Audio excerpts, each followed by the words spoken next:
Hi everybody, Professor King here. Today in this video, I'm going to be addressing the questions that you shared as part of your first introductory discussion board assignments.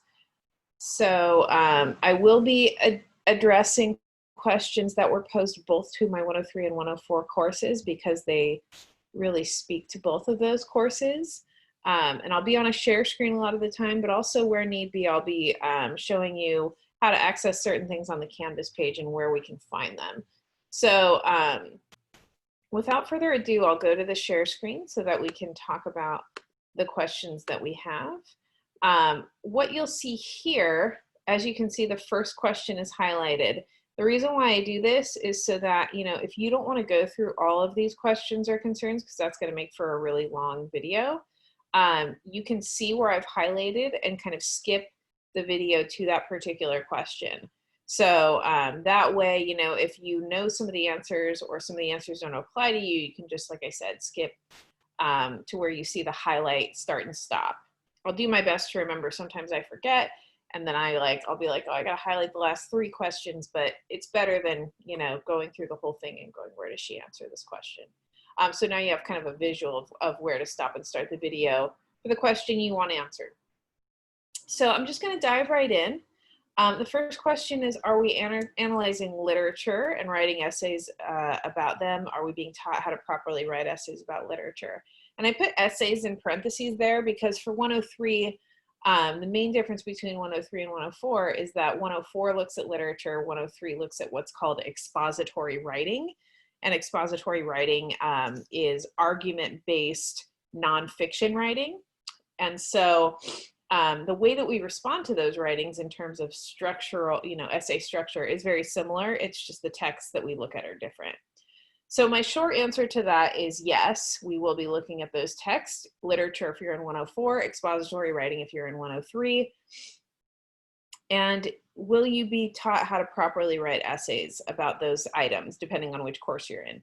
Yes, right? In terms of all the different elements of writing an essay: structure, format, research, grammar, mechanics, content, analysis, application, clearly critical thought, rhetoric, right? Those and so many more. So the short answer to that is whether you're in 103 or 104, yes, you are going to be constructing essays that meet, right, the level of rigor of a college class in response to the writings and readings you're looking at. And I have a variety of ways of doing that. I won't belabor those points right now, but I think I know what I'm doing. Let's fingers crossed on that one. All right.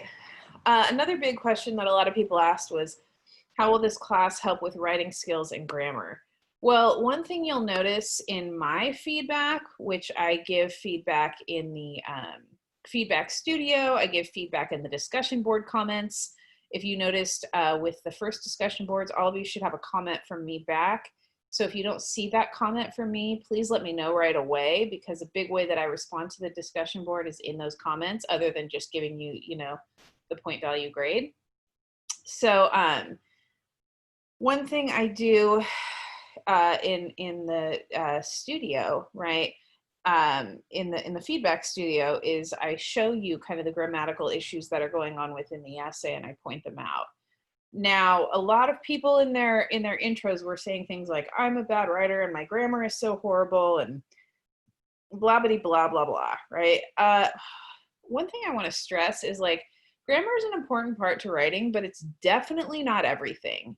And another thing is, a lot of people think that they make all the grammatical mistakes. They don't.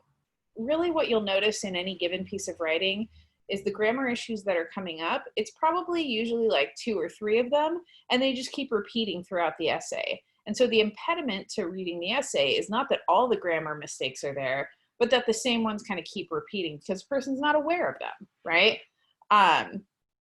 So for each person, that's going to be a different thing. If I spent the next 16 weeks giving everybody these sort of, review grammar lessons, it would apply to some of you, but it wouldn't apply to everyone.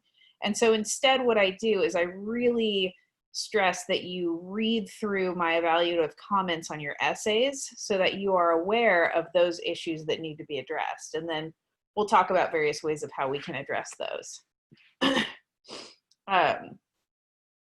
Next, what's the best advice? And I'll highlight this. What is the best advice to give when beginning this class? Especially right now, remotely and with everything that's going on, I would say my best advice to you is to figure out a schedule that works for you, keep up with the readings and the assignments, maybe even do a little reading ahead. You can't really do assignments ahead, other than like a week because they show up every single week. But you can get started on the readings early. You can start thinking about the essay early. The mantra that I always have because of the life that I've lived is to plan for disaster ahead of time, because disaster is bound to happen, clearly, right? We're all living through it right now. And sometimes there's no way to plan for it, but there are things to do to make sure that you are in a stable, solid place, right? So maybe, you didn't anticipate COVID happening, but you found yourself a good job, and you have a person that you live with that can help you financially, and you have a sort of healthy lifestyle that will keep you safer, and all of these sorts of things. So keep up, do the work, right? Maybe even try to get ahead a little bit if you can, right? Some of us our schedules, inhibit us from doing that, but as much as you can, at least stay on time, stay on task. If not, get a little bit ahead and plan for disaster ahead of time. And that's a life skill, right? Like that's something you need to do throughout your life, because like I said, that kind of stuff's going to happen throughout your life. And the more that you don't plan for it and it kind of falls on you, the more devastating that will be, right? Whereas if you plan for it, it's still going to be devastating. I'm not going to pretend like, it's all going to be unicorns and roses, but you will have a little bit more of that buffer to roll with those punches. So that's what I would say to do. Okay, the next question. What do I want the students to learn from this class? How would students describe me, and what helped them to be successful? Well, what I want you to learn in both 103 and 104 is to think critically. And this may kind of step on the toes of other questions I'm going to answer, but what that means is manifold. One, think for yourself. Just because something seems enticing to believe does not necessarily mean, one, that it's true, or two, that it's beneficial. Sometimes the things that are, that are the sort of real life commonplaces of this world are stark realities, right? So which leads me to my second point, which is I really want you to have sort of like a built-in BS detector to a lot of things, because what we see so often, especially with these ideas of like in college of like acceleration and go and get students out in 2 years and all this stuff, those are all great in theory, but a byproduct of that is like you go so fast that you never slow down and look at the world around you and think about what's going on, and think about sort of how you feel about those things and what they really mean. And so what I would say is I want you to really be skeptical of the world, particularly the things that you believe in, the things that, the voices that you trust. And we are going to learn research skills. We're going to learn critical reading skills. We're going to learn critical writing skills of how to do that. How would my previous students describe me? Well, it depends on who you ask. The one thing I'll say, because like my knee-jerk response would be to say like, oh, good, or rate my professor. But rate my professor has its issues, right? It's like sexist and has inherent racism. And, you know, it used to have that whole stupid chili pepper thing, which is like completely gross and ridiculous. Like, yeah, let's sexualize our professors. That's a great idea. Ugh. But anyway, what you'll see on there is like a lot of students are like, the class was so easy. It was a piece of cake. I did so well, you know? They always say that at the end of class, right? At the beginning, like in weeks 2, 3, and 4, everybody's like, ah, right? Like, this is so hard, I'm never gonna get it, and oh my God, right? And they're like crying and they think they're gonna fail.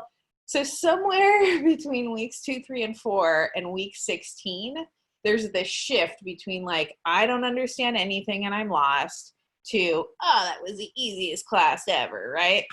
And you're, you know, it in some way or another, you may experience that. And that's probably the most common thing that I see among my students in my courses, you know, like, yeah, students will tell me that they like me, but like, of course they're going to tell me that, right? Like it's rare that a student's like, Professor King, you were a full-blown jerk, right? Like, give me an A. It doesn't happen. So, so keep that in mind, right? Let's see. What helped my students to be successful? Honestly, here's like the big secret of my class, which is like not really a secret. Do the work. Like, do the readings, do the work. You don't have to be an expert. You don't have to be the smartest person in class. You know, some of my absolutely best students were students who repeatedly kept saying like, I'm so dumb, I don't get it, I'm a bad writer, right? But they did the work and they trudged through it. And again, by the end of it, they were like, oh, right, like I get it. There's something, you don't have to have everything, right, sort of make sense for you in this class. But if there's something that you can glom onto that you're like, oh, I get this thing, right? Like that's going to do wonders for you. So I guess that's like my advice for that one. Okay, next question. If we take notes, what are the activities they will be used on? Your essays. I don't do like T4s for online class, T4s. You're like, what's a T4? I don't do talking to the text for online classes. I assume and I trust and I have faith that as adults, you're doing that on your own as you read, right? Meaning like as you're reading, you are highlighting important points. You are asking questions where you need to ask questions. You are boxing unfamiliar words, defining them and rereading them in context. You're summarizing and writing your emotional and intellectual responses in the margins, right? You're doing all of that. So all of that is going to help you, not just in terms of your ability for critical thought, but it's going to help you in terms of preparing for the final draft of an essay. Like, for example, if you look at the discussion board that we have up this week that talks about Goke and Peterson, wait, to talk about, you know, that we have one that talks about Quintillion for 103. We have one that talks about Eliot for 104. You know, the essay prompts that you eventually see for essay 1 are going to include references to readings such as those, right? So like, in other words, like the discussion boards are where you get the original ideas out and kind of, bleh, right? Like they don't have to be perfect. Don't really stress your grammar in the discussion boards. I don't, right? You'll see typos in my comments when it comes to the discussion boards, just letting you know. The final draft of an essay is where things have to be perfect.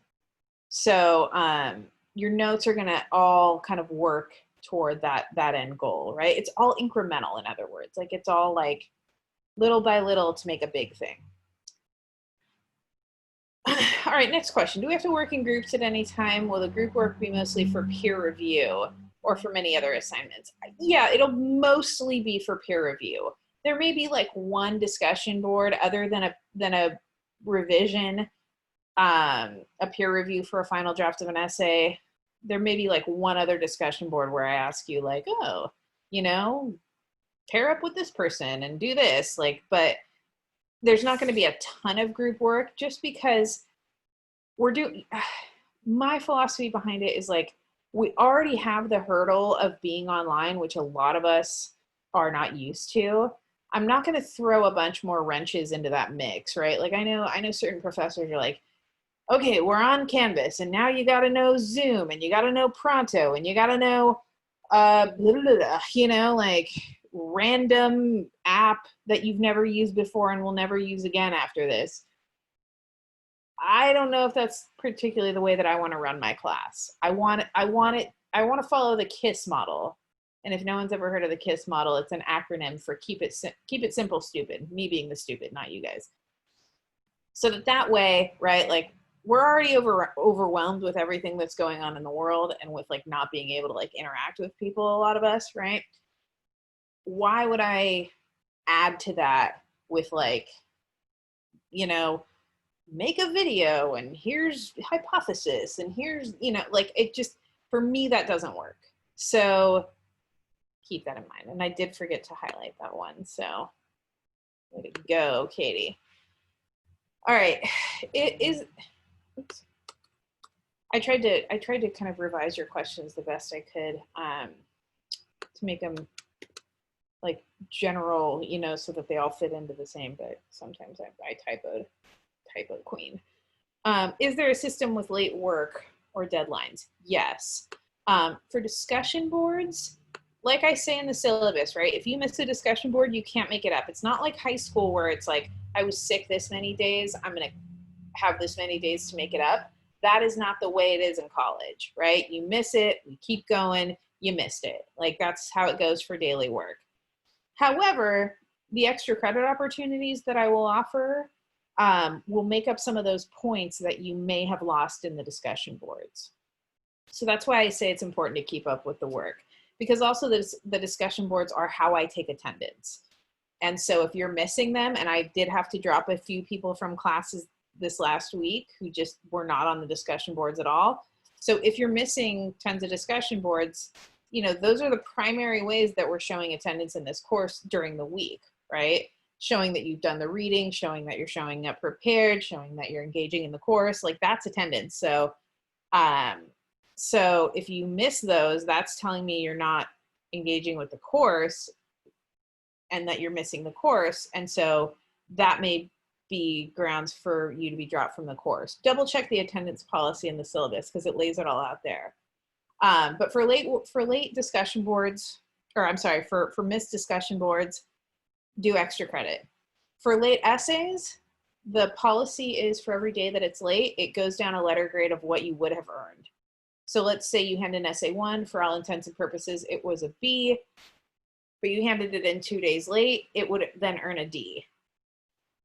Now, there is one assignment called the Hail Mary, which will be due about 3/4 of the way through the semester, but it's essentially a makeup for any major writing assignment, essay 1, essay 2, not the midterm, that you can earn up to 90% of the possible point value. So you do have interventions in place is what I'm saying. All right, so in terms of time management and procrastination, I'm gonna spend a little bit of time on this one because I think this one is a big deal. But I also think a lot of people, especially a lot of younger people, misconstrue essentially the problem with time management. Our culture is slowly changing, but we definitely have the sort of dominant and residual, what Raymond Williams would call the dominant and residual aspects of sort of personal blame culture, which means like, you know, if you tend not to hand things in on time, if you tend to fall behind or get distracted, our culture for so many years has always been that of it's your fault, right? Like you're a procrastinator, right? Just that idea of procrastination, it's very like the individual, right? And it makes us think that it's just the issue at hand, right? That it's just about like, oh, like you didn't do things because you're crummy at time management. Really, when we think about time management, right, we think about priorities. And when we think about priorities, we think about coping skills and feelings. really what a lot of time management boils down to are not necessarily, right, like being lazy or stupid or, you know, whatever other names we call ourselves. What a lot of time management has to do with is our emotional state.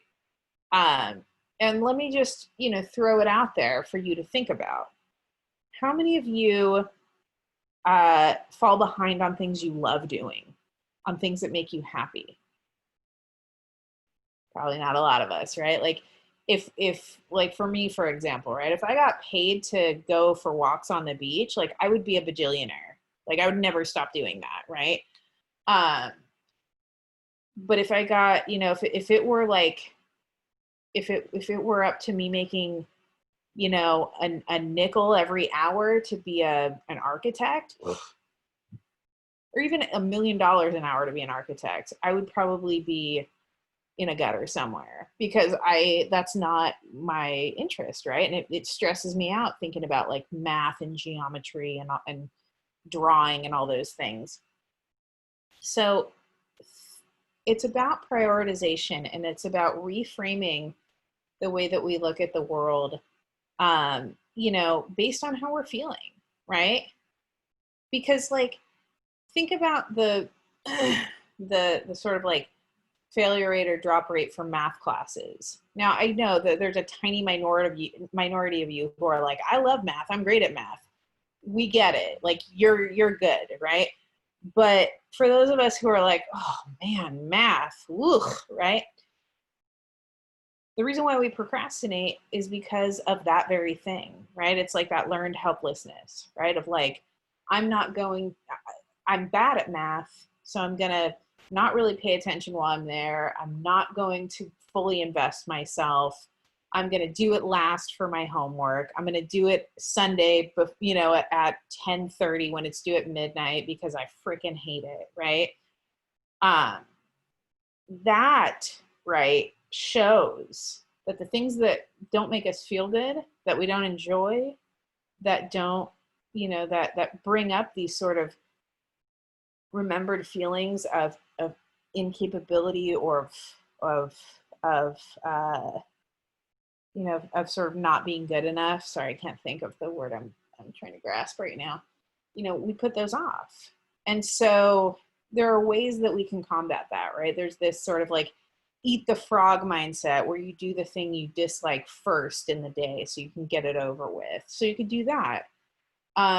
There's sort of detachment or sort of taking the emotions out of the things we have to do so that math has the same sort of emotional register as like an English or a poli-sci or a sociology class, right?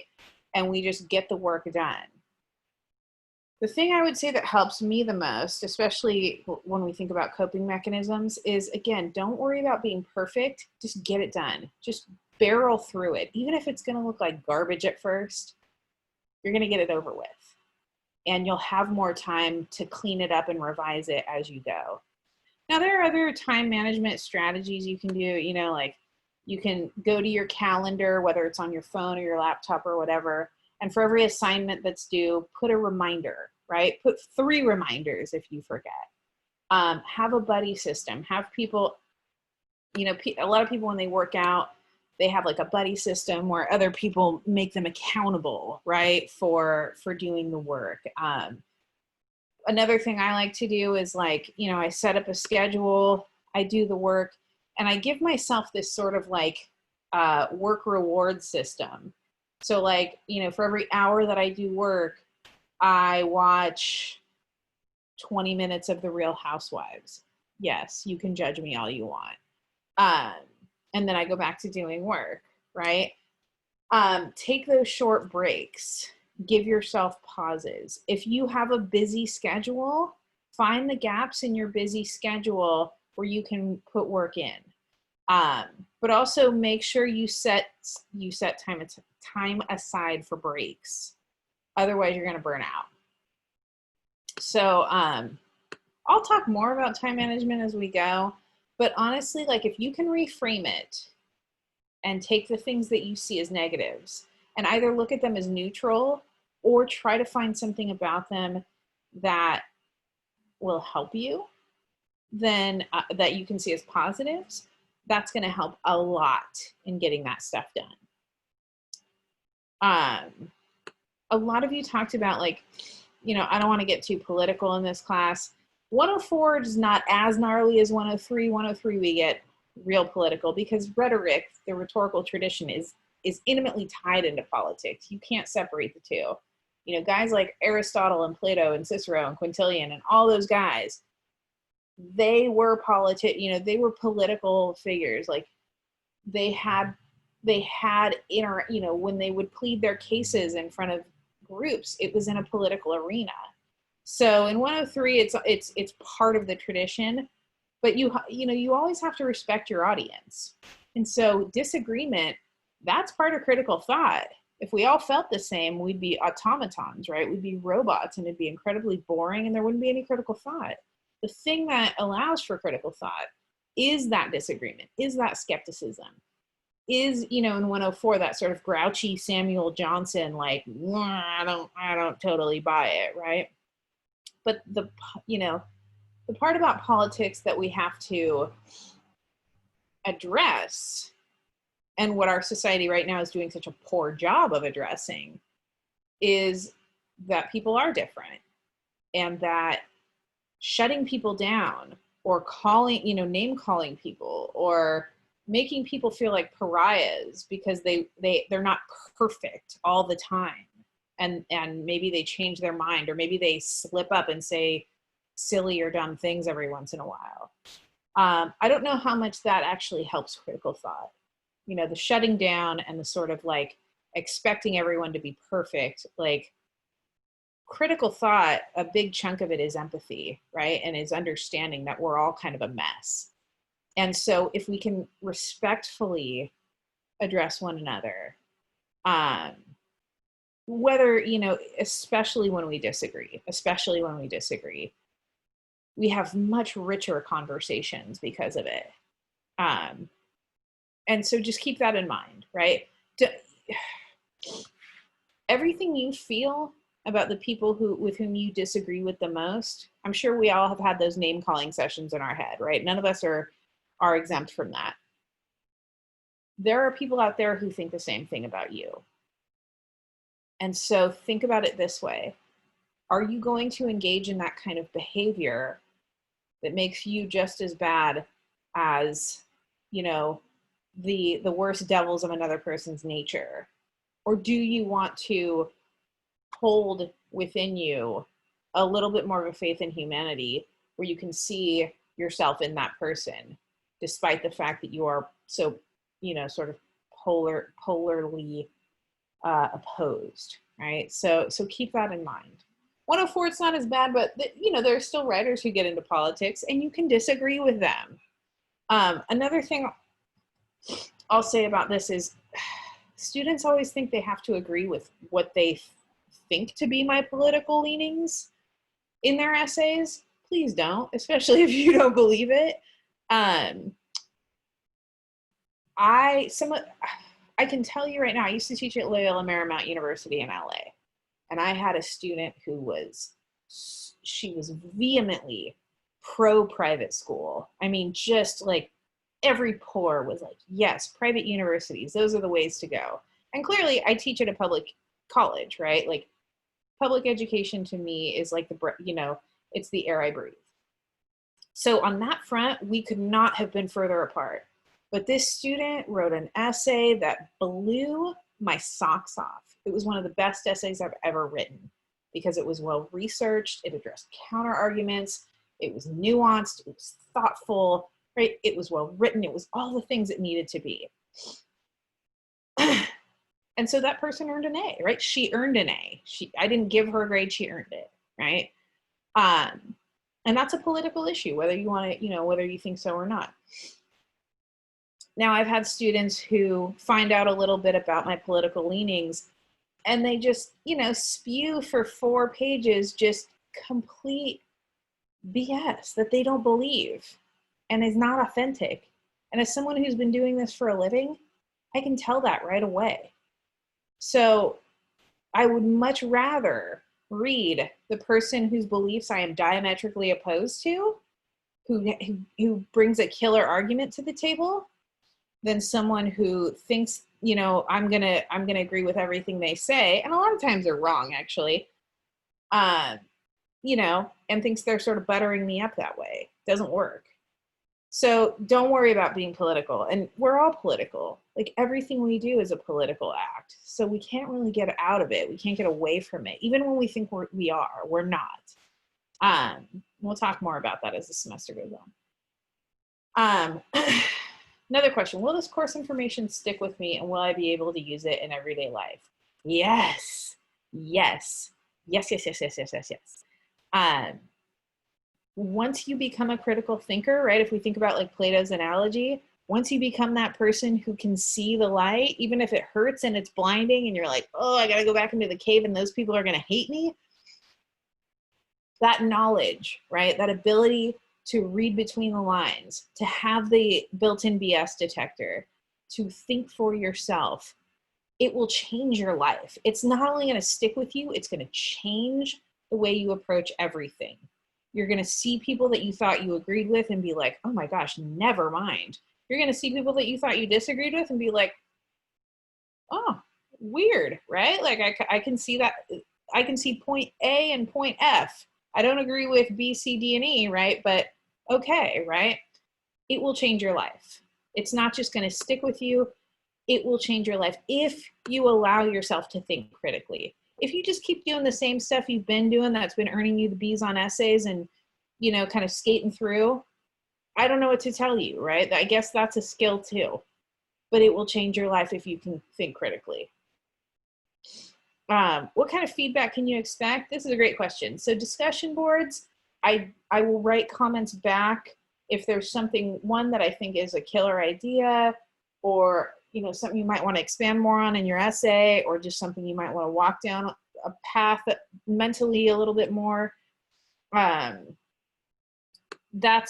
so I will write that in the comment of the discussion board. Again, if you didn't see the comment response in the first discussion board, let me know, because there's something wrong, because I wrote comments responding to every single one of you. Major essays, I use Feedback Studio on Canvas, so you'll see the grammar issues that I point out, but then you'll also see my written comments in terms of the content. We will also have, and this kind of addresses another question, we'll also have one Zoom conference meeting after essay one. After, it'll be your chance to look at the comments I leave on essay one, and then we'll Zoom. So you'll see me like this, except you'll be there too, which is great. I can't wait. And then we'll talk. We'll talk about that process of why you earned the grade that you earned, what my comments mean, et cetera, et cetera. So those are kind of the three main ways. There's also stuff like emailing, right? And visiting my Zoom office hours, like some of you have already done, which I'm very happy about. All of that feedback is going to help you. So I encourage all of it. How do I teach the course? Oh my gosh, what a question. How do I teach the course? That's how I'm going to respond to that one. Who knows? Like, I mean, you tell me. So far, is it working? If it's not working, don't be afraid to tell me. I'm not perfect. Look at me. I'm like red and sweaty and it's midnight on a Tuesday. Like, my dogs are lying on the couch next to me, just farting into my face. Like, you know, stuff is not perfect on this end either. So if there are things that will help you with the course, let me know. I'm more than happy to adjust what I can. How fast paced will the course be? Well, I mean, I think it's pretty standard. I like to do everything incrementally, right? Like, I don't overload, but I also am not like the cool, easy professor, right? Like, I'm somewhere in the middle, I guess. So if you feel overwhelmed, please reach out to me. Come to my Zoom office hours, email me, whatever works best for you, get a hold of me. And if you're like, oh my gosh, Professor King, I am overwhelmed, right? Like, I want to talk to you about that. So I don't want you to feel that way. So, you know, it's not a marathon, or I guess it is a marathon. It's not a sprint. is what I'll say. All right, so next, I just called this one All Things Zoom because this was like all the Zoom questions. So Zoom meetings, like I said, we're gonna have one mandatory conference meeting on Zoom after Essay 1 is handed in and graded. And you should see that it's a few weeks out. I think it's like week 5, 6, or 7 or something. Attendance, like I said, is taken on the discussion boards. So make sure you're answering those. Do you watch videos of me teaching since there is no Zoom? Yep, here we are, right? Yeah, we don't have the sort of like twice a week Zoom class from 4 to 6 or whatever it is. This is a fully online class. So like I said, the only Zoom will be that conference meeting. And it'll be like a small group. There'll be like me and, 2 or 3 other people conferencing. It'll be at a time that works for everyone. I'm flexible with the times, clearly, right? Just chilling here. So don't worry about that. Attendance is taken via the discussion boards. You watch videos of me teaching. I'm sure you're sick of them already.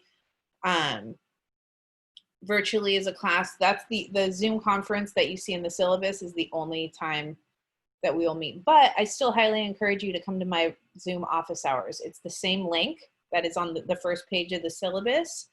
And the days and times of the week that I'm available for you are there. So you just show up, you see me on the screen like this, we talk about whatever you want to talk about, and then you log off. That's it. So all those office hours are there. I think so. For Mondays, my office hours are, let me just pull it up real quick because I'm really bad at schedules. Let's see. My office hours on Mondays are 2 to 3, Tuesdays 1 to 3, Wednesdays 1:30 to 3, Thursdays 2 to 3. But if you have work and none of those work with your schedule, email me and we can set up a time outside of those to talk. But I just have to respond to the email to set it up. Okay, financial aid. What happens if it doesn't come right away? I'm assuming you're talking about like getting your textbooks with your financial aid. Let me know.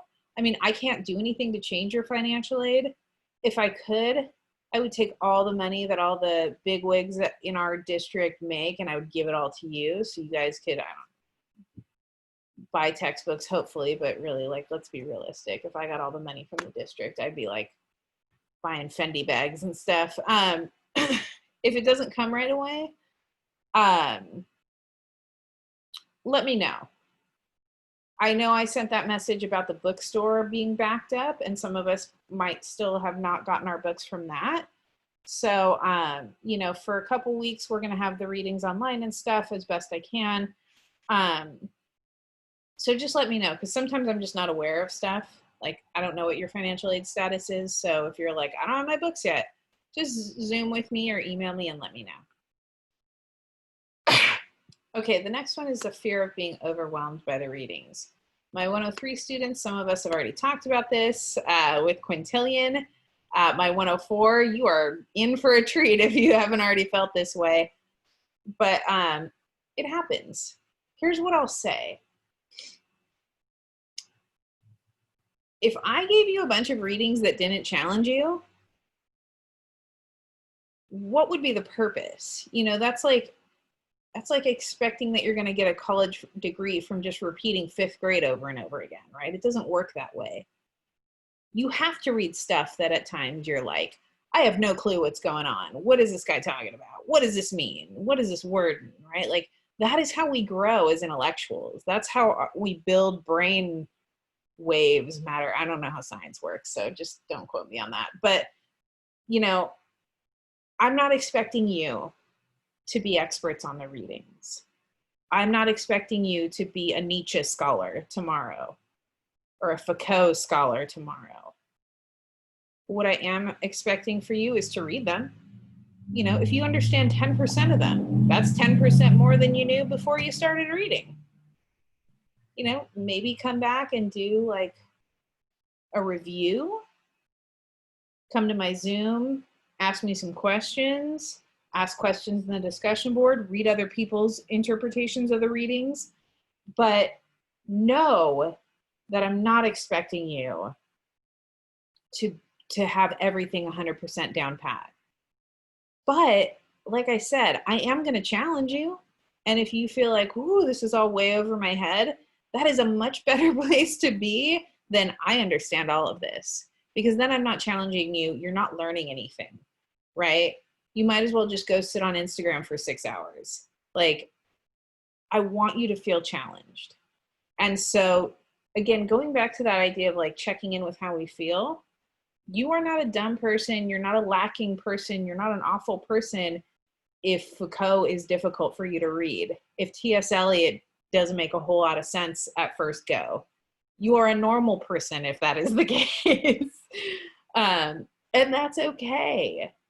And we'll talk, you know, the more we kind of look at these, the more we'll understand what they mean. But do the readings, read the discussion boards, look at my videos, come to my Zoom office hours, right? Like, know as much as you can, so that when it comes time to do the essays, you're not, you know, flying, I don't want to say flying blind because I feel like that's a little offensive, but you're not sort of out there without a net, right? So it's okay to feel that way. You're totally normal if you feel that way. Shoot, I don't even know what some of these guys are saying sometimes, to be honest with you. Have you ever read Jacques Derrida? The guy doesn't make any freaking sense at all, right? So don't worry about it. Okay. So what do you need to do in order to succeed and or get a good grade in this class? Well, like I say in the syllabus, an A is above and beyond, and a C is average work. So if you're just showing up, like I said, like I kind of said in the last response, if you're just kind of going through the motions and you're not really engaging, or at least trying to engage with the material, you'll pass, right? Like but it won't mean the same as when you're like, I'm going to grapple with this reading and try and figure out what it means. And I don't agree with it. And so how do I have compassion for this person that I don't agree with? Because that's so much of critical thought. And that's the hard part, right? But sitting in that space that makes me uncomfortable, that's the hard part. The easy part is all the other stuff, right? As much as you can do that and do all the things that I said, right? Keep up, plan for disaster, have open and thorough communication with me. Like, those are all things that help, right? So yeah. Do we have an embedded tutor, or is it only available through the tutoring website? No, we don't have an embedded tutor in this class. I've had embedded tutors before, and to be honest with you, I just like being a lone wolf, right? Like, I kind of like, I don't know, maybe I'm just like a total insane control freak. That's not a maybe, that's like a definite. But there's no embedded tutor in the class. They're great, they're wonderful, and they do wonderful things for the class. They just, with my style, it's a little off. But tutoring is still available. You have the writing center, you have the academic support center, you have the tutoring center. If you're in math classes, you have the math lab. It's all remote, so you can still meet with tutors via Zoom. You can also send them drafts of your writing and have them kind of look over them and give you feedback. So I highly recommend all of that. One thing I will say is, like, some people will be like, well, my cousin took an English class at, you know, Irvine Valley College 4 years ago, and so they're giving me feedback. You know, come to me first, because your cousin may be a wonderful human being, but they may not, you know exactly what's going on. Whereas, like, I, or the tutors that work here and that know me and that know kind of what it's all about, they're going to be able to give you a lot more feedback. So know that tutoring is open, and there's a whole page on our syllabus that gives you the contact information for student support services, for the writing center, the academic support center. So check that out. All right, is there any way to read ahead or to complete any assignments early? Yes. So anything that's in printed books, like the textbook, the books, you know, the actual books that we read. For 103, it's Tolentino and Lunsford. For 104, it's Wang, Allende, and the Norton Anthology. you know, if you want to go through the syllabus and read ahead, be my guest. You're not going to get penalized for doing that. Especially if you think that the reading is going to take you a while, right? Read ahead, go for it, go nuts. Complete assignments, just if you don't see them because the modules are week to week, if you want to get like a head start on something that you're curious about, just email me. I'm not going to be like, no, right? Not until September 28th. Like, I don't care. If you want to work ahead, great. Like, time is an abstract concept that doesn't really exist. All right, so what can I do to make my grade better? Well, I think I already answered that one, so I'll just kind of skip ahead, right? Just stick with it, honestly. The people think that they fail because they're like dumb or whatever, which is preposterous to me. The overwhelming reason people fail my classes is because they just don't do the work. You know, and you can't, actually, I don't want to crawl inside your brain and see what's going on there. But, you know, if I could, you'd still have to do the work, right? Like, just do the work. That's what's it's going to work wonders for you. You don't have to be an expert. You don't have to know everything of what's going on. You can brain and verbal diarrhea all over your discussion boards. They don't have to be perfect. The only time stuff has to be as close to perfect as possible is in the final drafts of your major writing assignments. And we have plenty of time to get there for every single one. But do all the other things, right? Tutoring, my office hours, asking questions, reading other discussion boards, like all that's going to help. Taking notes, all that's going to help you. Are we going to have any outside reading sources other than the books we had to buy? Someone asked about Little Seagull, so I just kind of included that in this question. Every reading you need is either the books you have to buy, which can be ebooks, print, whatever, any edition, as long as you can catch up with anything that's missing, and then anything that's on Canvas. So, and it's reflected in the syllabus. It'll tell you which book it's in, or it'll say in parentheses on Canvas. So that's it. You don't, you know, a dictionary, please, like, but you can get that on Google on your phone. So that's it. Okay, so then what's the difference between critical thinking and critical reasoning? Nothing. They just, you know, English people, critical reasoning, right, as opposed to critical thinking. I mean, whatever. Reason is, you know, the sort of like, this is going to get me into a whole discussion I don't want to get into, but this idea of like reason and rationality, right? And like how it's sort of divorced or detached from the emotion, right? Like, people like to think that. I mean, look at T.S. Eliot, right? Like, T.S. Eliot wants to think that the artist at his most pure, and he says his, so I'm just going to use his language. The artist at his most pure is like this sort of like emotionally detached, like being, right? But we're all just weirdos with feelings, right? And like we're trying to pretend like we're objective, and we that's a great thing to aspire to, is objectivity and sort of distancing oneself from their feelings and all that, which kind of goes into that whole discussion of reason. But like at the end of the day, like, can we ever do that completely? I don't know. That's a rhetorical question for you to think about, for me to never answer. So let's get to this last question here. Will there be sources available to be refreshed on the structures of writing an essay? Yes. I will, like, we have all kinds of stuff. We'll have like for 103, we'll have a library information session. 104 and 103, you'll have my visual maps.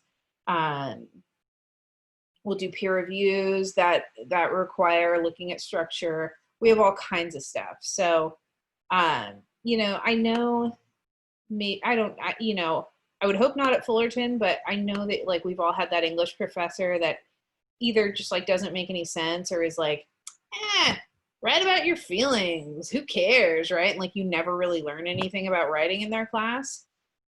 That's not this class. Like, I am nuts. So I want you to be good at all aspects of writing and not just like one or two. And because if, you know, even if we fall short of all of them, we still got better in some ways. So that's kind of my philosophy. So anyway, I'm going to take it off share screen. Actually, before I take it off share screen, I just want to remind you of a couple of things, right? To check out the announcements, right? To make sure that every week when I post announcements for y'all, that you're going and you're reading them and you're going through them to make sure that you know what's up. Excuse me one second. Thank you. You know, giving the syllabus a quick look-see. It's in PDF form, but one thing you can do when you download it and pull it up, my favorite thing to do is either here in the search bar, you can write what you're looking for, right? Like Writing Center. You have it there. If you don't see that search bar, you just push Control F and then it pulls it up for you. So that way, anything you have questions about, like a topic you have a question about, you can look for it in that search bar and you can probably find a lot of the answers in the syllabus. Let's see. Again, for the modules, I just want to reiterate, like 104, yeah, 104, you're going to see like a lot more text in these first few weeks because in 104, we're doing poetry. 103, also because of the bookstore snafu, right? So they look a little bit longer than they normally will be. They'll probably get a little bit shorter as we go. But essentially, like, everything we do is in order here. So like, here's the reading for Johnson. Then here's my web teach on Johnson. Then here's the reading for Hemingway. Then there's the discussion board synthesizing all the information. Then there's a web teach on intertextual research. Then there are more readings on Eliot, you know, for the second half of the week. Then after the readings, we have the web teach, then the discussion board. So it's like basically it's formatted and it's in the order of how you would do it on your own. You read, you watch my video, you answer the discussion board, you read other people's discussion boards, right? And then any major assignments, like for 103, you would see like essay 1 down here. Look at those two. Blah, blah, blah, blah. You know, I also want you to know you have Office 365 and Google Drive on here. Just know your student ID and password. And then like your grades are here. You can contact other people. Just don't be like, you know, don't be rude and harass anyone because it's not cool and it's not allowed. If there's any files you're looking for and you don't see them right here, you can always go to our files button and then all of the files of the entire class pull up. So that's great too.